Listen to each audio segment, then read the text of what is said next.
మనం ఏది చేసినా ఎవరు కనపడతాడు చేయాలి? దేవుడు కనపడతాడు చాలు. దేవుని కనపడితే దేవుడు మన పరలోకం నుంచి ఆదిత్యం ఇస్తాడు. అందుకే క్రీస్తు ప్రభువులారా, మనం ఏమి చేసినా ప్రభు మహిమార్థమే మనం చేస్తే మనకు దేవుని ఉంటుంది. హల్లెలూయా చెప్పండి. దేవుని స్తోత్రం. ఈరోజు నా ప్రసంగం ఏంటంటే, దేవుని ఆత్మ నీలోకి ఎలాగ దిగి వస్తుంది, దేవుని ఆత్మతో నింపబడుట. హల్లెలూయా చెప్పండి. ఏమాత్మ? దేవుని ఆత్మ నింపబడుట. ఈరోజు దేవుని ఆత్మకి ఎంతమంది నింపబడుతున్నారు? దేవుని ఆత్మకు ఎంతమంది లోబడుతున్నారు? దేవుని ఆత్మను ఎంతమంది ఆహ్వానించుకుంటున్నారు అని ఈరోజు ఒక క్లుప్తమైన ప్రసంగాన్ని మీకు నేను తెలియపరుస్తాను.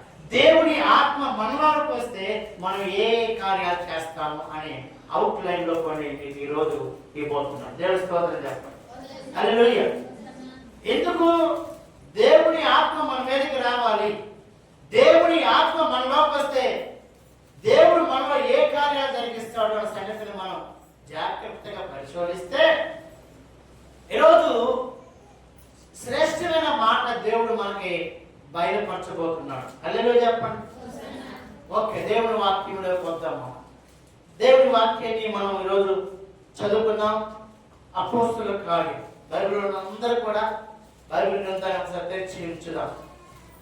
అపోస్తలుల కార్యము 2వ అధ్యాయం జాగ్రత్తగా మనం పరిశోధిస్తే, అపోస్తలుల కార్యము 2వ అధ్యాయము మొదటి నుంచి కొన్ని మాటలను ఈరోజు మనం చదువుకోబోతా ఉన్నాం. చూడండి, పెంతెకొస్తు పండగ దినమున వచ్చినప్పుడు అందరూ ఒక చోట కూడి ఉండి, అప్పుడు వేగముగా వీచు బలమైన ఒక గాలి, ఒక ధ్వని ఆకాశం నుండి అకస్మాత్తుగా మన కూర్చి ఉన్న ఇల్లు ఎంతయు నిండి ఉన్నది. మరియు అగ్ని జ్వాలల వంటి నాలుకలు విభజించబడి వారికి కనబడి వారిలో ఒక్కొక్కరి మీదకి వారగా అందరూ పరిశుద్ధాత్మతో నిండిన వారి ఆత్మ వారికి వాక్కు శక్తి అనుగ్రహించిన కొలది అన్య భాషలతో వారు మాట్లాడసాగించారు. ఈరోజు ఏమొస్తే మన మీదకి మాట్లాడతాము? పరిశుద్ధాత్మ మన మీదకి వచ్చినప్పుడు వారు అన్ని భాషలతో మాట్లాడసాగిరి. పెంతెకొస్తు దినమందున క్రీస్తు ప్రభువులారా, దేవుని ఆత్మ మన మీదకి కుమ్మరించబడుతుంది. ఈరోజు క్రీస్తు ప్రభువులారా, ఎంతమంది దైవ ఆత్మను పొందుకుంటున్నారు?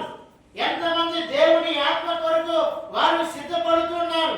పెంతెకొస్తు దినమందు పరిశుద్ధాత్మ ఒక అగ్ని, ఒక అభిషేకము నీ మీదకి దిగుతున్నప్పుడు నీవు శక్తి పొందుతావు, నీవు బలము పొందుతావు. నీవు మనుషులతో మాట్లాడినట్టుగా కానీ దేవుడితో మాట్లాడినట్టుగా ఒక పరిశుద్ధాత్మ ఒక అగ్ని నీ మీదకి దిగుతున్నప్పుడు నువ్వు అన్ని భాషలతో మాట్లాడతావు. ఆ మాటలు భూమి మీద ఎవరికి వినపడవు, ఎవరికి అర్థం కాదు. ఎందుకంటే దేవుని ఆత్మ నీలోనికి వచ్చినప్పుడు, పరిశుద్ధ అగ్ని నీ మీద దిగినప్పుడు నీవు భాషలతో మాట్లాడటం ప్రారంభిస్తావు.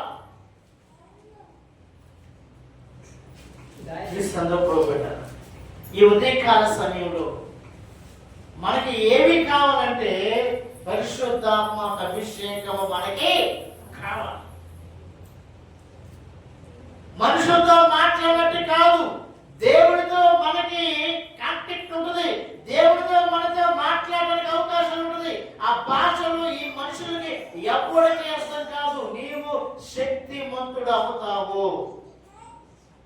ఈరోజు క్రీస్తు ప్రభువులారా, దేవుని ఆత్మ నీలోనికి వచ్చినప్పుడు, ఆ అగ్ని నీ మీదకి దిగి వచ్చినప్పుడు నీవు దేవుడితో మాట్లాడడానికి ఏం చేస్తావు? ప్రారంభిస్తావు. ఒకవేళ మనుషులతో మనం మాట్లాడామనుకోండి, మనుషులు కొంచెం మాట్లాడతారు, కొంచెం కోప్పడతారు కదండి. మనుషులు కొంతమంది స్నేహం చేస్తారు, ఫ్రెండ్షిప్ చేస్తారు, బాగా ఫ్రెండ్షిప్ చేస్తారు. కొంచెం కానీ బెదిరిందో ఆ ఫ్రెండ్షిప్ ఏమైపోద్ది? కట్ అయిపోతుంది. వాళ్ళ మొక్కలు ఈ తోడు, ఈ మొక్కలు వాళ్ళ తోడు. ఒకవేళ ఎదురు లేనే కూడా ముఖం తిప్పుకుంటారు. ఎదురు కనపడ్డా కూడా ముఖం ఇటుపోద్ది. అంటే మానవుడుకున్న తలంపులు, మానవుడు మాట్లాడితే, మానవుడు తలస్తే అది భూమి మీద నిలబడిపోతుంది. దేవుని ఆత్మ నీలోకి వచ్చినప్పుడు, నువ్వు దేవుని శక్తిని నువ్వు పొందుకున్నప్పుడు, నువ్వు దేవుడితో మాట్లాడడానికి ఏం చేస్తావు? ఇష్టపడతావు. దేవుడితో మాట్లాడడానికి ఇష్టపడతావు. అందుకే పౌలు గారు చక్కగా ఈ మాటలు రాస్తా ఉన్నాడు. దేవుని ఆత్మ నీలోనికి వచ్చినప్పుడు, నీ మీదకి దిగినప్పుడు. అందుకే కొరింథీ పత్రికలో, మొదటి కొరింథీ రాసిన పత్రికలో ఒక శ్రేష్టమైన మాట మనకి కనబడతా ఉంది. పౌలు గారు ఇంకొక మాట అంటాడు, చూద్దాం.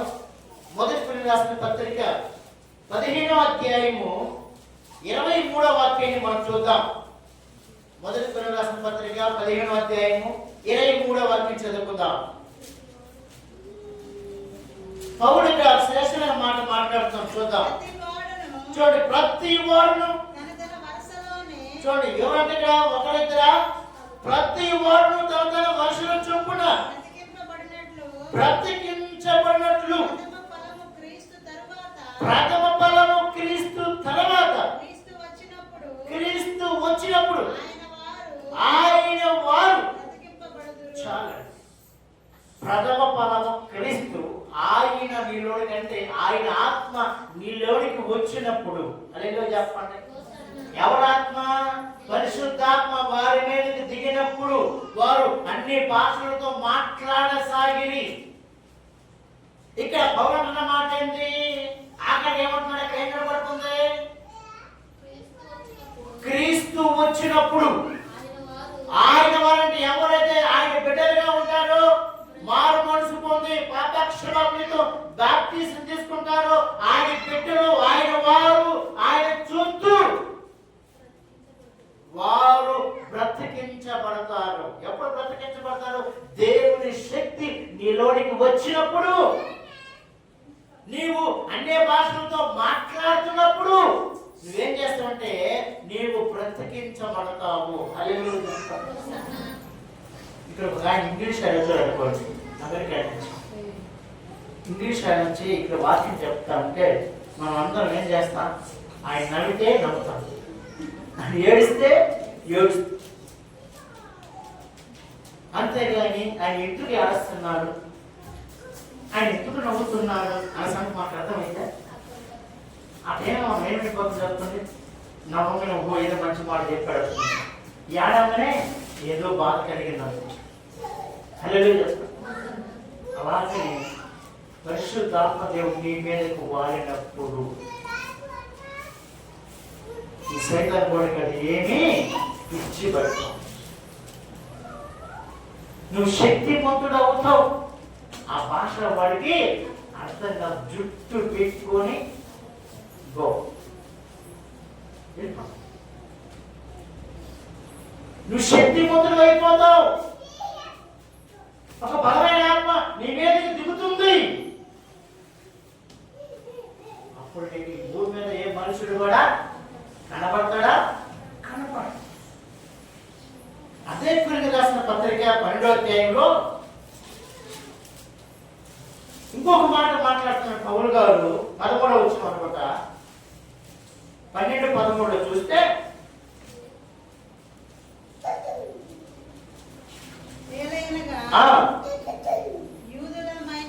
చూడు, ఏదైనా యూదులమైనను గ్రీక్ దేశస్థులైనను దాసులమైనను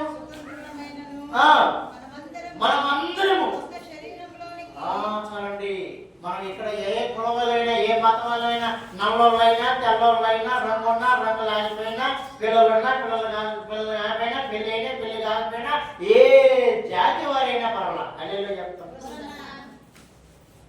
ఇక్కడ ఏ భేదం లేదు. అక్కడ ఏం భయపడింది చదువు మళ్ళీ ఒకసారి. ఒక్క శరీరమై మనమందరం కూడా ఉన్నాము. అప్పుడే పూజ చేస్తున్నాడు కదా మీరు. ఏం రేటు ఉండకూడదు ఇంకా అక్కడ ఏమంటే మళ్ళీ గురించి పుట్టుకుంటారు. మనమందరం ఏక శరీరమై ఉన్నాము కదండి. పెళ్లి చేసేటప్పుడు ఏం చేస్తాం? వ్యాధి ఎంతను ఆరోగ్యమందు ఇతర వాళ్ళక మీరంతా ఇద్దరు ఏక శరీరమై ఉండుడి అంటే వాళ్ళిద్దరు ఏమైపోతారంటే ఏక శరీరం అయిపోతారు. ఎప్పుడు? ఈ మాటలు పలికిన తర్వాత, ఎప్పుడు వ్యాధి అందును ఆరోగ్యమందును కష్టమందును ఒకరికొకరికి అర్థం చేసిన తర్వాత అప్పుడు మీరు ఏక శరీరం అయిపోతారు. ఇప్పుడు మనందరం కూడా ఏక శరీరం కింద ఉన్నాం. ఇప్పుడు మనందరం కూడా ఏం చేస్తాం? ఆ శరీరం రక్తం ఏం చేస్తాము? ఒకటే, ఒక రొట్టె ఒక రక్తం ద్రాక్షరసం కదండి. లేదా మనం మనిషికి ఒక రొట్టె తింటామా? ఒకటే రొట్టెలో ఒకటే రక్తంలో మనందరం ఏమంటే ఏక శరీరం అయిపోయాం. మనమందరం కూడా ఒక్కటే, మనకి ఒకే ఆత్మ, ఆత్మే పరిశుద్ధ ఆత్మ. మీలోనికి వచ్చినప్పుడు మీరు శక్తి మొదలవుతారు. శక్తి మొదలవుతారు. ఈ ఉదయకాల సమయంలో మన శక్తి మొదలు కావాలంటే, ఏక శరీరంగా మనం ఉండాలంటే మనందరము ఒకటే రక్తం కింద ఉన్నాం, ఒకటే శరీరం కింద మనము ఉన్నాం. ప్రారంభంలో సేవ స్టార్ట్ చేసిన తర్వాత ఒక 6 సంవత్సరాల క్రితం బల్లాదలు ఇస్తా ఉన్నాయి. బల్లాదలు ఇస్తా ఉంటే ఒక ఆమెడింది, అయ్యగారు నేను తర్వాత తీసుకుంటాను, నాకు అర్థం కాదు. సరే నేను అయిపోయిన తర్వాత అంతా అయిపోయిన తర్వాత అప్పుడు వచ్చి కూర్చుని బల్లాదలు ఇవ్వండి. నాకు అర్థం కాల. తర్వాత నేను వచ్చే వారం తీసుకుంటాను అనుకున్నా. తర్వాత తీసుకుంటాను. తర్వాత నేను మన అంతా అయిపోయిన అందరూ వెళ్ళిపోయిన తర్వాత వచ్చాడు కూర్చొని మోకరించి ప్రార్థన చేస్తుంది. నాకు అర్థం అయిపోయి ప్రార్థన చేస్తాను. నేను అందరూ వెళ్ళిపోయారు, నిలబడినా. అసలు నాకు పర్లేదండి. ఇప్పుడు ఏంటి నేనేమన్నా నేను ఇప్పుడు ఏంటాను ఎందయ్యా అని ఇందాక ఇచ్చేసే కానీ తర్వాత నేను రేపు అనుకున్నాను వచ్చే వారం తీసుకున్నాను. లేదు మా పెద్ద కులం మాది. ఏది మాది పెద్ద కులం. వాళ్ళందరితో నేను ఎక్కడ తీసుకునేది? నాకు ప్రత్యేకం కావాలండి. అట్లయితే నేను ప్రత్యేకించబడలేదమ్మా. అలాంటి వాళ్ళు 2 ఉంటే అక్కడికి వెళ్ళి తీసుకోమని వెళ్ళిపోయింది.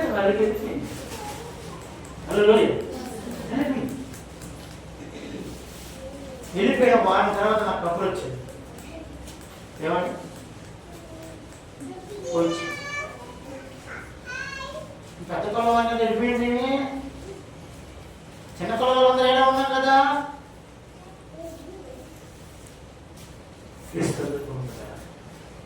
మనమందరం ఎక్కడున్నామంటే ఏక శరీరమై ఉన్నాము, ఒకటే రక్తము, ఒకటే రొట్టి, సమానత్వం కలిగిన వాళ్ళం మనము. ఇక్కడ కులాలు మతాలు ఇక్కడ ఎలాంటి భేదము లేదు. దేవుడి వాక్యం చెప్తుంది అందరూ పాపము చేసి దేవుడు అనుగ్రహించిన మహిమను పొందలేకపోతున్నారు. ఇంకెక్కడ ఉంది బట్టలో? ఏక శరీరం అయిపోయాం, ఏక ఆత్మ మనలో ఉంది. అదే పరిశుద్ధ ఆత్మ. ఆత్మ నీలోకి వచ్చినప్పుడు నువ్వు శక్తి మంత్రం అవుతావు. ఎవరికి తెలియని భాషలను నీకు దేవుడికి కనెక్షన్ ఉంటుంది. అదే 3వ ఉపవాస ప్రార్థన. దేవుడి ఆత్మను పొందుకోవాలంటే, దేవుడి ఆత్మ కిందకు రావాలంటే నువ్వు 3 రోజులు ఉండు. నేను 21 రోజులు నా ఫుల్ ఫాస్టింగ్. గదిలో నుంచి బయట కిటికీలో ఉంచుకొని బయటకు చూడాల, మీరు ఊరంతా తిరిగి వస్తారు. నేను కాదన్నా, నువ్వు శక్తిమంతుడు కావాలంటే, ఏక ఆత్మ కింద నువ్వు ఉండాలంటే, ఏక శరీరం కింద నువ్వు ఉండాలంటే ఆయన ఆత్మను ఏం చేయాలి? పొందుకోవాలి. ఆయన ఆత్మ పొందుకోవాలి. నా ఆత్మ లేని వాడు నా వాడు కాడు అని బైబిలే చెప్తుంది. హల్లెలూయా చెప్పండి. అపోస్తలుల గారి మొదటి అధ్యాయం, అపోస్తలుల గారి మొదటి అధ్యాయం 4-5 వచ్చిన చదువుకుందాం.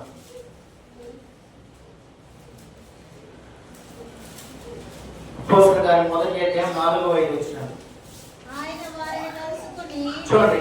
ఆయన వారిని కలుసుకొని ఇలాగూ ఆజ్ఞాపించెను, మీరు యెరూషలేము నుండి వెళ్ళక నా వలన వినిన తండ్రి యొక్క వాగ్దానము కొరకు కనిపెట్టుడు. చాలండి. ఏంటంటే తండ్రి మనకిస్తున్న వాగ్దానాన్ని ఏం చేయాలి? కనిపెట్టుకోవాలి. దేవుని ఆత్మ కొరకు, దేవుని సన్నిధి కొరకు మనం ఏం చేయాలి? కనిపెట్టుకొని ఏం చేయాలి? ప్రార్థన చేయాలి. ప్రార్థన చేయాలి. రోజు కృష్ణుడు పోగుడా కనిపెట్టుకొని ప్రార్థన చేసేవారు పొదువైపోయారు. దేవుని సన్నిధిలో, దేవుని సంఘంలో మనం ఏం చేయాలంటే మన తండ్రికి కనిపెట్టుకొని మనం ఏం చేయాలి? ప్రార్థన చేయాలి. 5వ చదవండి. ఇక్కడ ఏముందో,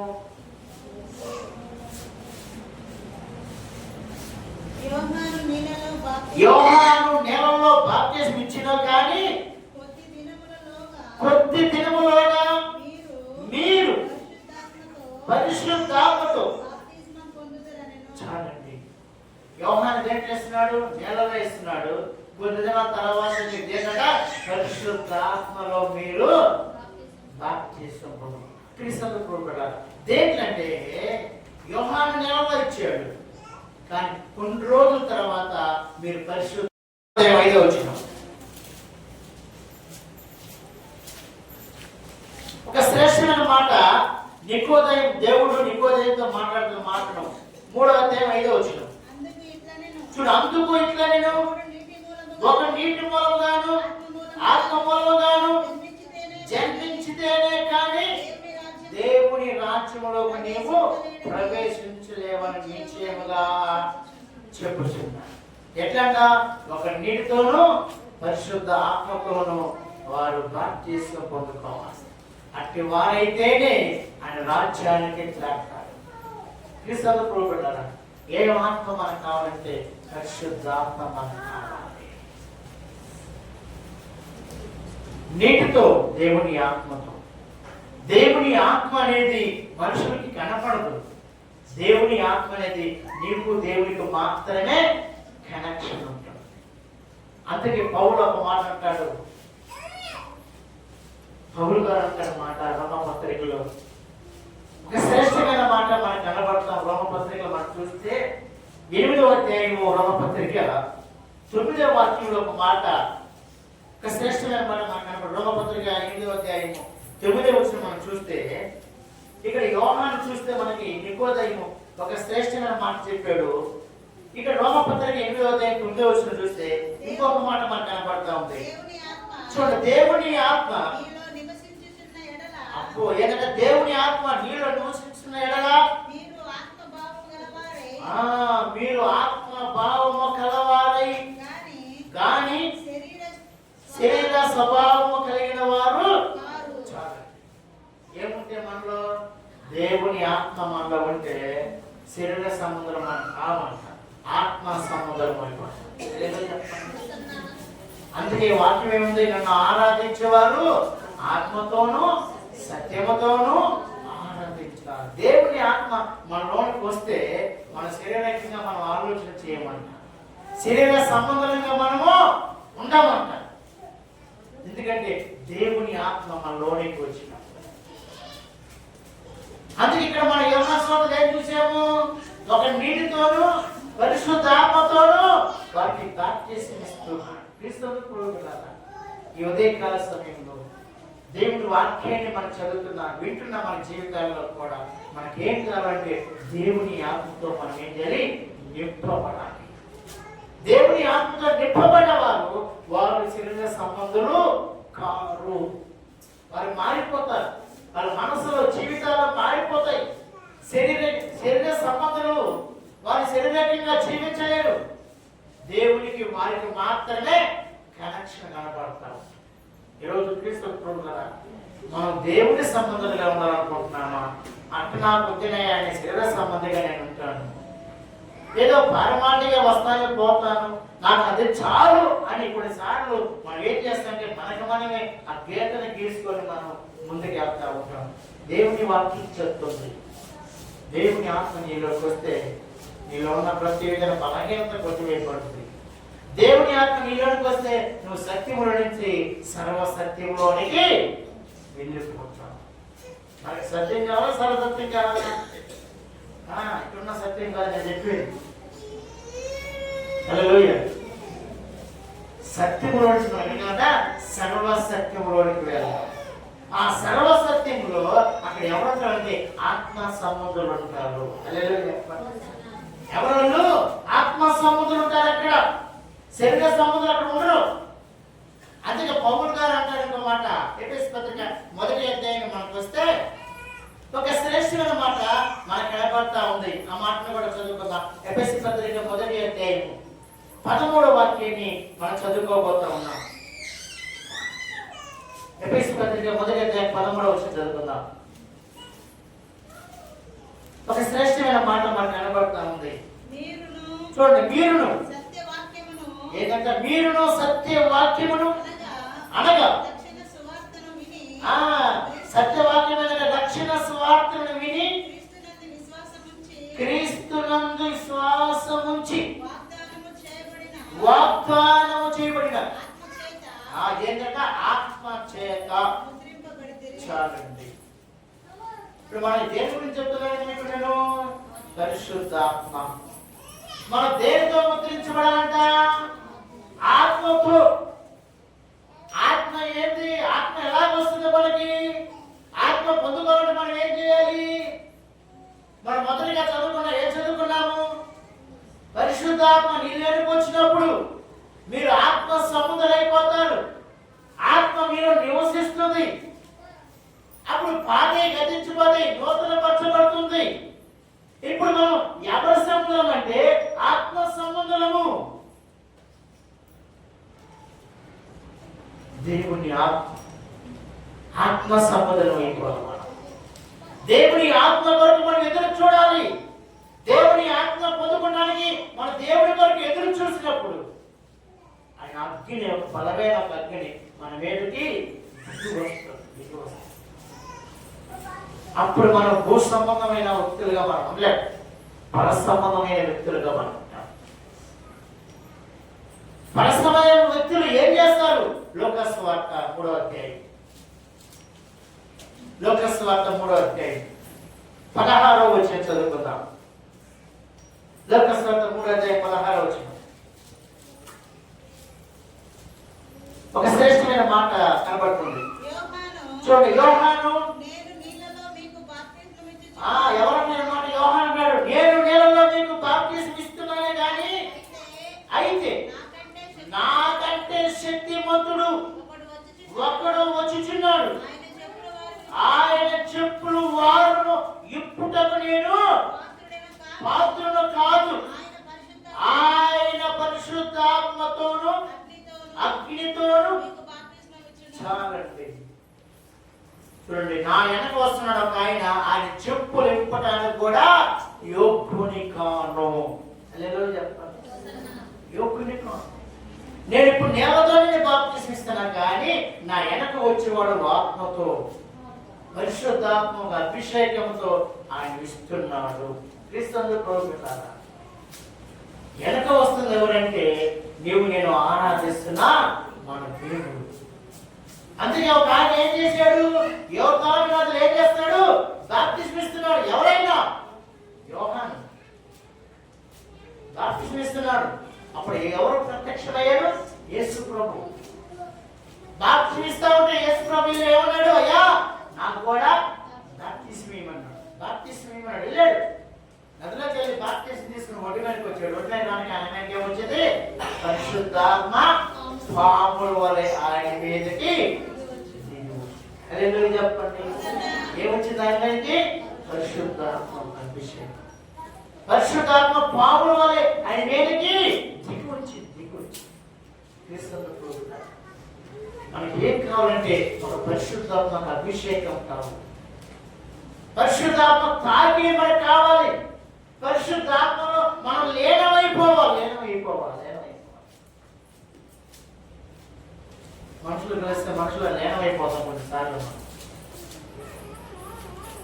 ఇప్పుడు కొన్ని సంవత్సరాల తర్వాత కలిసినటువంటి ఇంకా ఆ మనిషికి మనకున్న అసలు బంధం ఎక్కడ ఉంటుందో ఎవరంటే తెలియదు. అవన్నీ తాత్కాలికంగా ఉంటాయి. అందుకే భక్తుడు అంటాడు, నేను నెలతోనే ఇస్తున్నాను, నా వెనక ఒక ఆయన వస్తున్నాడు. హల్లెలూయా. నా వెనక వస్తున్నాడు ఒక అగ్నితో, ఒక బైక్ కెమెరాకు వెలుగుతూ ఉన్నాడు. ఆయన నేనిచ్చే ఈ నెలతో సాధారణమైంది. ఆయన చెప్పులు వారిని ఇప్పటానికి నేను యోగ్యుని కాదు. ఆయన ఇచ్చే బాప్తిస్మం ఎలా చెప్పండి? ఒక అగ్నితో సంబంధించి. క్రీస్తు ప్రభువు దేవుని ఆత్మ నీలోనికి వచ్చినప్పుడు నీకు శక్తిమంతుడు అవుతావు.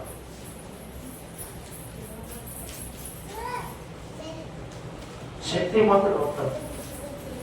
అందుకే ఏలియా ఏం చేశాడు? ప్రార్థన చేశాడు. ఏమైపోయింది? 3.5 సంవత్సరం ఏమైంది? వాన అయిపోయింది. మళ్ళా ప్రార్థన చేశాడు. ఏమైంది? వర్షం. లాస్ట్ కానీ ఏమన్నాడు? ఏలియా మనలాంటి స్వభావం కలిగిన వ్యక్తే కాదా? ఎందుకంటే ఆయన ఏముంది? పరిశుద్ధాత్మ అగ్ని. ఒక పరిశుద్ధాత్మ ఆయనలో ఉంది. ఆయన శక్తిమంతుడయ్యాడు. ఆయన మాట్లాడిన ప్రతి మాటకి దేవుడు ఏం చేశాడు? కార్యం చేశాడు. కొన్ని వారం వాక్యం చదువుకున్నాం. నిర్గమకాండం కదండి. నిర్గమకాండం మనం చదువుతా ఉన్నప్పుడు, ఆదికాండం మనం చదువుతా ఉన్నప్పుడు ఒక ఆయన ఏం చేశాడు? ఒక కర్ర వేస్తే పాము అవుతుంది, దాన్ని కొట్టుకుంటే మళ్ళా కర్ర అయిపోతుంది. కారణం ఏంటి? అందుకే ఈయన అంటాడు, నేను నెలతోనిస్తాను, నా వెనక వచ్చేవాడు అగ్ని సంబంధి. ఆయన మామూలుగా సాగసేద మనిషి కాదు, నింపబడిన వ్యక్తి. క్రీస్తు మన జీవితాల్లో కూడా మనం ఏం చేయాలి? దేవుని శక్తిని మనం ఆహ్వానించాలి. దేవుని శక్తి కొరకు మనం ఎదురు చూడాలి. ఆదివారం వస్తే చిగురు మరణ కొరకు ఎలా ఎదురు చూస్తామో అలాగే మనము ఈయన అంటున్నాడు కదా ఈ మాట, నేను నెలలో ఇస్తాను, ఆయన పరిశుద్ధాత్మలో ఇస్తాడు. ఆ అగ్ని వేరు, అది లోక సంబంధులు దాన్ని ఏమాత్రం కూడా పసికట్టలేదు. ఆత్మ సంబంధులు మాత్రమే పసికడతారు. అలాగే చెప్పండి. ఆత్మ సంబంధులు మాత్రమే పసిగడతారు. అందుకే ఆయన చెప్పులు వారు ఇప్పటానికి కూడా నేను యోగ్యుని. ఎవరైనా పెద్ద పెద్ద సేవకులు కూడా సేవకులు వస్తే నేను అట్లాంటి వాళ్ళ కంటే చాలా పరిచయం చేయడానికి ఇష్టపడతాను. సేవకులు వస్తే వాళ్ళు పరిచయం చేయడానికి ఇష్టపడతాను. నేను ఎవరైనా సరే మన చిన్నవాళ్ళ పెద్దవాళ్ళ నేను చూడను.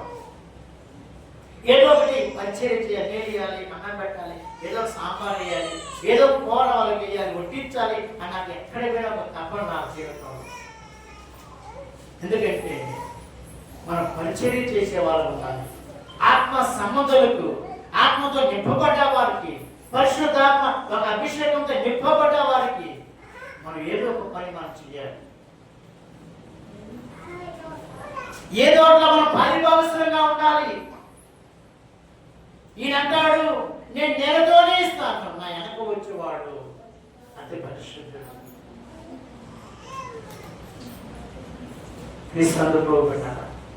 దేవుని పరిచర్య అన్నా, దేవుని పని అన్నా, ఈరోజు మానవుడు ఏమైపోతున్నాడు? వెనక్కి వెళ్ళిపోతున్నాడు, భయపడిపోతున్నాడు. ఇక్కడ పని చేస్తే ఏమొస్తుంది, బయటకి పని చేస్తే 200 300 వస్తే అప్పులు తెస్తాయి అనుకుంటారు. కానీ దేవుని పని అంటే కొంతమందికి భయం ఎక్కువ. దేవుని పనిలో నిమగ్నమైపోయిన వాళ్ళు భూమి మీద కనపడరు. కారణం ఏంటంటే వాడు దేవుని పని కొరకు నియమించబడలేదు.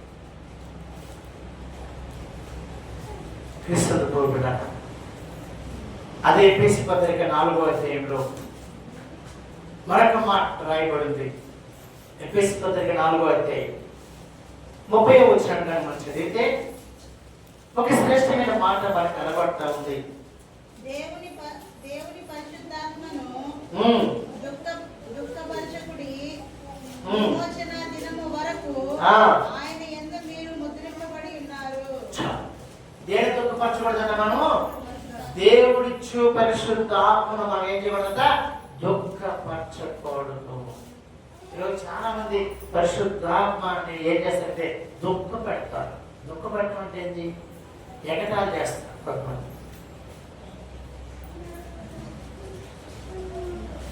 బైబిల్ ఏం చెప్తుంది?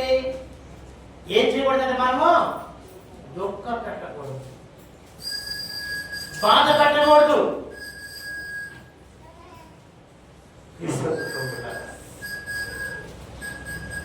ఆయన ఆత్మ మన లోనికి వచ్చినప్పుడు మన శక్తిమంతులు అవుతాం, మన బలవంతులు అవుతాం, బలహీనం కాము.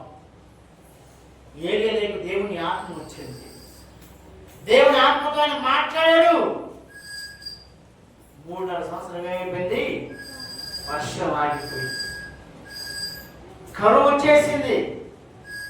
మరలా ఆయన ప్రార్థించాడు. దేవుని శక్తి, దేవుని ఆత్మ దుఃఖపెట్టలా. మనుషులు దుఃఖపెట్టాడు. కోపం వచ్చింది ఆయనకి. కోపం వచ్చినప్పుడు ఆయన ఏం చేశాడు? ఆపేశాడు. ఈరోజు మన జీవితంలో కూడా దేవుని ఆత్మ మనం ఏం చేయకూడదు? దుఃఖపెట్టకూడదు. అనాలోచనతో మనం తీసుకోకూడదు. దేవునికి ఆయనకి కనెక్షన్. ఆయన అంటాడు, అందుకే ఆయన చెప్పులు వారు ఎప్పుడైనా కూడా ఎప్పుడు కాను. ఆయనకు వచ్చేవాడు నీతిమంతుడు, పరిశుద్ధుడు, ఆత్మతో నింపబడ్డవారైనా ఆత్మ కార్యాలు మాత్రమే జరిగించగలిగిన వ్యక్తి. ఆయన దుఃఖ పెడతావా? ఆయన కన్నీరు దర్శనం చేస్తావా? ఆయన వేదన చెందడం చేస్తావా? జాగ్రత్త సుమా. ఆయన అగ్నిలో ఇస్తాడు, అగ్నితో బాప్తిస్తాడు. నేను నీటితో ఇచ్చాను. ఇప్పుడు దాని యోహాన జ్ఞానంలో నీటితో ఇచ్చాడు. దేవుడు రాగానే పరిశుద్ధాత్మ పాముల వల్ల మనకి దిగి వచ్చింది. ఈరోజు మన జీవితంలో మనం ఎలా ఉన్నాం ఒకసారి మనకి మనం ఏం చేసుకోవాలి? పరీక్షించుకోవాలి, పరిశోధించుకోవాలి. మనకి ఏ ఆత్మ కావాలి? దేవుడికి మనకి కనెక్షన్ ఉండాలా? దేవుడితో మనతో మనం మాట్లాడుకోవాలా? మనం దేవుడితో మాట్లాడగలుగుతాం. దేవుడితో కనెక్షన్ మనకు ఉండాలి. ఆయనతో మనం మాట్లాడితే మన శక్తిమంతులం అవుతాం, బలవంతులం అవుతాం. బలహీనం కాదు, బలవంతులు అవుతాం. మన బలవంతులు కావాలంటే మనం ఏం చేయాలి? చూద్దాం. ఒక వాక్యం చూసుకున్నాం. యోహాను సువార్త 16వ అధ్యాయం 14వ వచనం. యోహాను సువార్త 16వ అధ్యాయం 14వ వచనం చదువుకుందాం.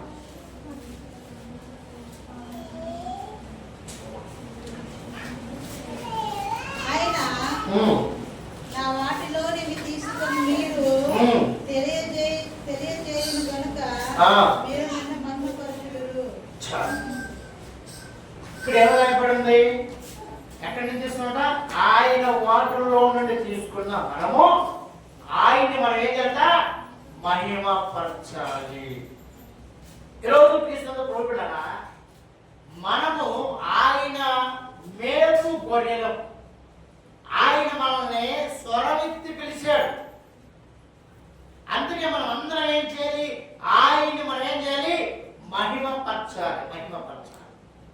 దేవునికి మహిమ వచ్చేట్టుగా, దేవునికి కీర్తి వచ్చేట్టుగా మనం చేయాలి. అంతేకాని మనకు నచ్చినట్టుగా మనం చేయడానికి ఏమాత్రం వీలు లేదు. మనము ఆయన వారము. ఎవరంటే మనము ఆయన వారము. మనందరూ ఇప్పుడు ఆయన వారం. మనం ఏమి తినను, త్రాగినను, కూర్చును, లేచినను ఆయన మహిమ మాత్రమే మనము చేయాలి.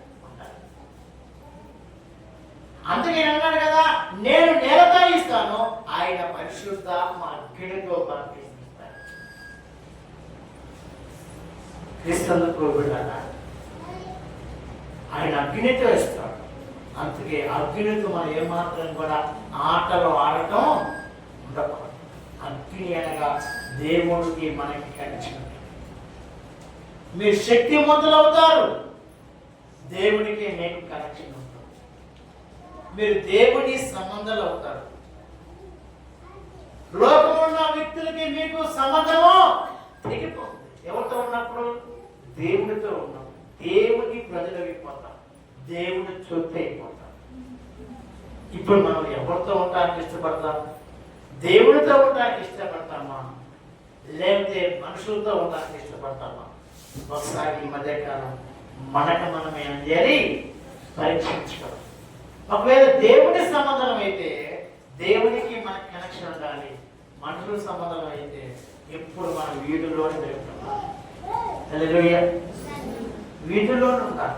ఈరోజు చాలా మంది జీవితాల్లో మనుషులకి కనెక్ట్ అయిపోతున్నారు, దేవునికి కనెక్ట్ అయిపోతున్నారు. అందుకే ఇప్పుడు మనం దేవుని సంబంధంగా దేవుడి యొక్క పరిశుద్ధాత్మ అనుభవాన్ని మనం పొందుకొని మన శక్తివంతులయ్యి మనం అనేకుల్ని దేవుడి సన్నిధిని నడిపించే వారిని ఉంటే దేవుని ఆత్మ మనలో పనిచేస్తుంది. మనం అందరం కూడా బలవంతులు ఉంటాం. బలహీనత కొరకు ఏర్పడుతుంది, ఆయన సన్నిధిలో మనం అందరం చేర్చబడతాం. అట్టి కృప పరిశుద్ధాత్మ దేవుడు మనందరికీ అనుగ్రహించి ముందుకు నడిపించును గాక.